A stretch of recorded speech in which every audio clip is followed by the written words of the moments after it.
कैसे हो आप सब? स्वागत है आपका। तो आज इस वीडियो में हम करने वाले हैं सिमेट्री के और सिमेट्री के क्वेश्चन। जैसे कि हमने पिछली वीडियो में समझा था कि सिमेट्रिक और स्क्यू सिमेट्रिक क्या होता है, इसी प्रकार इस वीडियो में हम उसके क्वेश्चन प्रैक्टिस करने वाले हैं। ठीक है, पार्ट 10 10वां पार्ट है, आपने देखा होगा स्टार्टिंग में। तो देखो क्या क्वेश्चन है। देखो हाँ, ये क्वेश्चन सारे प्रीलिम्स और एडवांस के, जब ये सारे टॉपिक हो जाएगा फिर हम एनसीईआरटी करेंगे और बोर्ड लेवल की फिर बात करेंगे। By using pi 1 and 0, ठीक है, हमें क्या करना है, यूज करना है 5 1 और 4 0। ये लेते हैं जो इसने बोला है कि 1 2 3 4 5 और 4 0 होनी चाहिए। ठीक है, 4 0 होनी चाहिए, बिल्कुल सही बात इसने बोला है। दिख रही अभी है, होनी चाहिए total number of symmetric matrix. हमें क्या करना है, हमें टोटल नंबर बतानी है सिमेट्रिक मैट्रिक्स है। टोटल नंबर हमें देखना है कि सिमेट्रिक मैट्रिक्स से टोटल नंबर, बिल्कुल सही।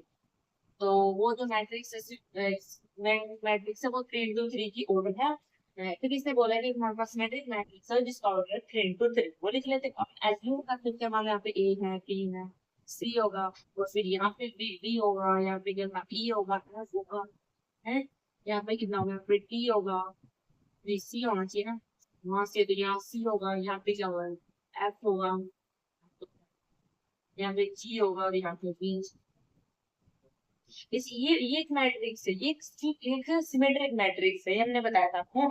एक सिमेट्रिक मैट्रिक्स है जिसमें ये वाले सेम हो, ये वाले सेम हो, ये वाले सेम हो, और बीच वाले जो डायगोनल है वो अलग हो, तो उसको हम क्या बोलते हैं, ऐसी मैट्रिक्स को हम सिमेट्रिक मैट्रिक्स बोल देते हैं। और ये 3 into 3 जोड़, ये भी ठीक है। हमें बताना है कि हमें दैट कैन बी फॉर्म में, हमें क्या करना है, हमें फॉर्म करना, हमें बताना है कि इसके अंदर हम क्या क्या वैल्यू रख सकते हैं, क्या क्या वैल्यू रख सकते हैं यहाँ पर, कितने बार इसमें ये वैल्यू कितने बार रखते हैं, यानी कि किस टाइप से वैल्यू रखते हैं कि ये हमारी जो भी हमारी मैट्रिक्स है वो सिमेट्रिक मैट्रिक्स है, ये वैल्यू कैसे रखते हैं, ये वैल्यू कैसे रखते हैं। देखो अगर मैंने क्या किया डायगोनल, अगर मैंने मान लो डायगोनल में देखते हैं, डायगोनल में रखना है, वो तो हमारा अंदाजा से है।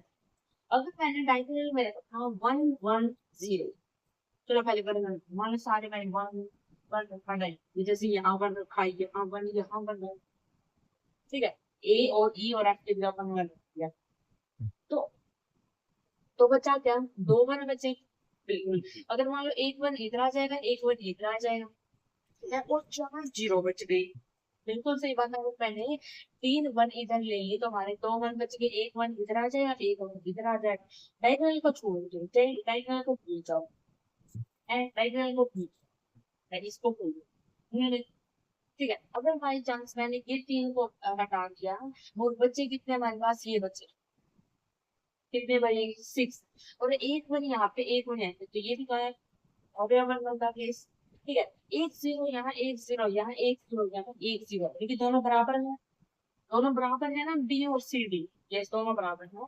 एक बी की जगह हमने क्या रखा, एक बी की जगह पर वन रखा, एक बी की जगह फिर से वन रखा है, सी की जगह से रखा 0, यहाँ सी की जगह 0, यहाँ भी 0, यहाँ भी 0, एंड यहाँ भी 0, यहाँ भी 0, यानी कि पूरा केस सेम।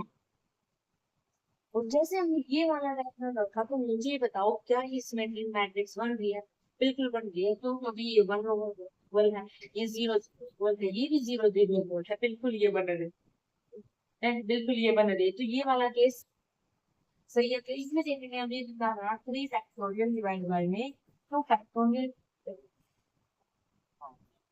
कैसे,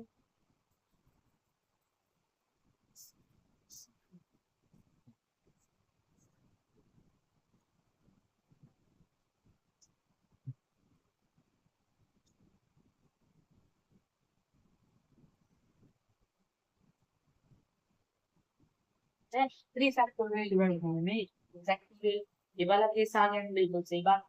अगर मैंने डायगोनल की जगह क्या रखा, 1 1 0 रख दिया, अगर मैंने इस डायगोनल की जगह पर 1 1 0 रख दिया, तो क्या होगा, अगर मैंने इस यहाँ पे अगर मैंने 0 रख दिया, तो केस बन सकता है, मान लो एक 1 रख दिया और एक 0, तो नहीं आ सकता, क्योंकि यहाँ पर 0 तीन जीरो बच गई। अगर मान लो इसमें तीन जीरो है तो एक साइड कितनी आ जाएगी, दो जीरो, और एक साइड एक जीरो आएगी, तो भाई गड़बड़ हो जाएगी ना। दोनों तरफ सेम होना चाहिए, यहाँ पर सेम होना चाहिए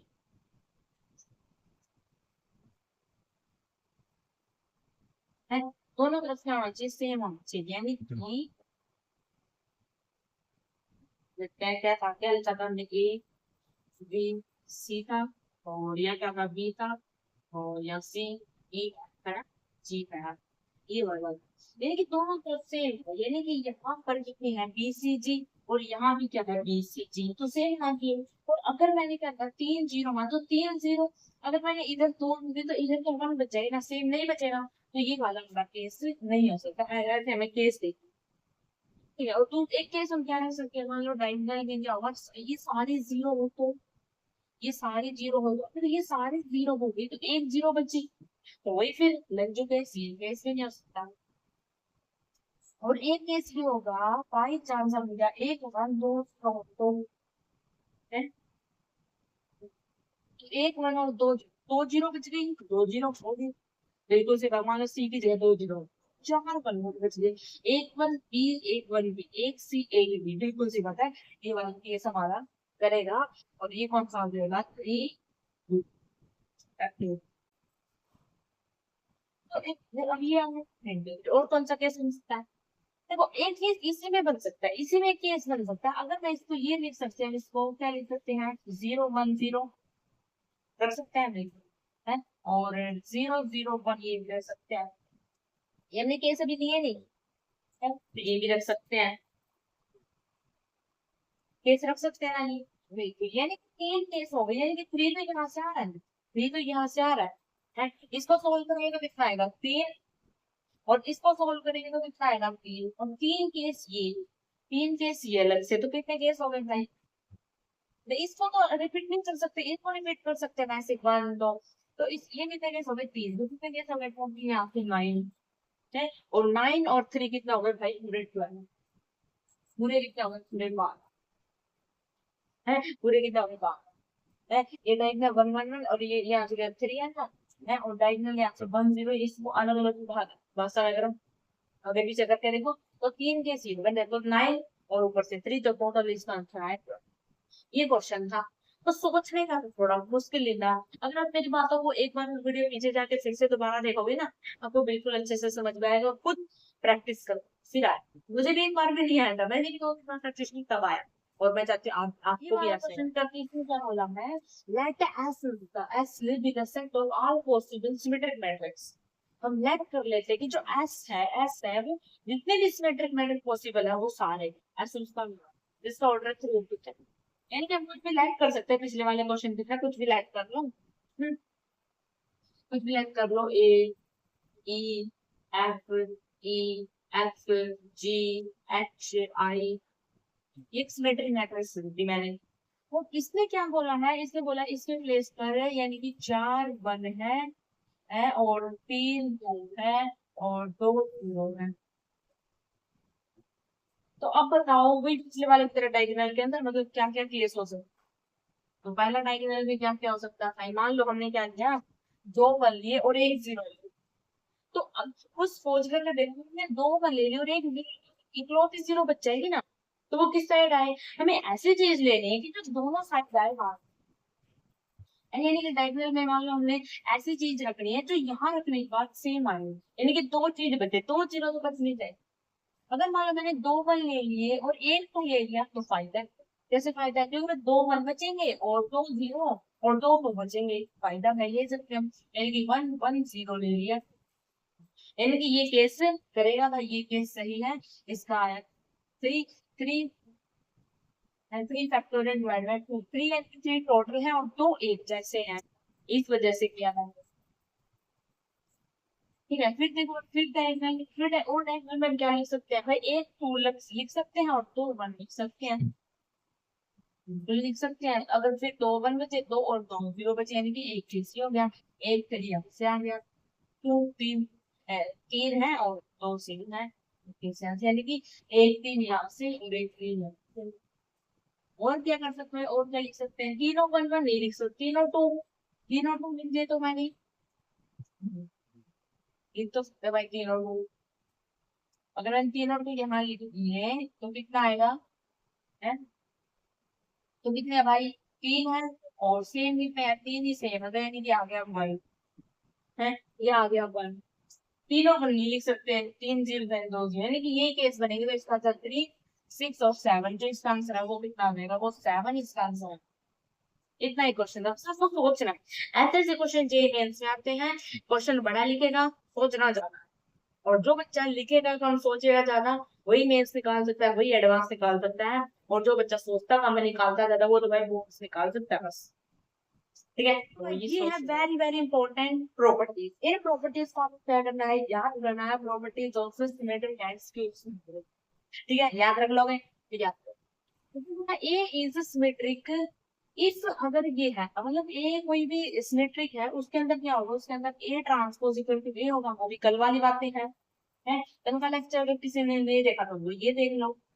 उसने बोला ए अगर स्क्यू सिमेट्रिक है तो क्या होगा भाई, अगर वो स्क्यू सिमेट्रिक है तो उसका जो ट्रांसपोज माइनस ए के इक्वल होगा, ट्रांसपोज करने का तो उसका जो माइनस ए के इक्वल होगा, मैंने बोला था आपको। ये पहला पॉइंट है। दूसरा है कि अगर लेट ए बी एनी कोई भी स्क्वायर मैट्रिक्स है और उसके अंदर ए प्लस ए ट्रांसपोज और ए मल्टीप्लाई करने के बाद और ये मल्टीप्लाई करने के बाद अगर वो सारे क्या होंगे, सिमेट्रिक मैट्रिक्स बनेंगे, कोई भी स्क्वायर मैट्रिक्स हो, है। यदि ए कोई भी सिमेट्रिक मैट्रिक्स और उसके अंदर ए का ट्रांसपोज और ए की पावर एन, हमेशा सिमेट्रिक मैट्रिक्स होगा, हमेशा, है।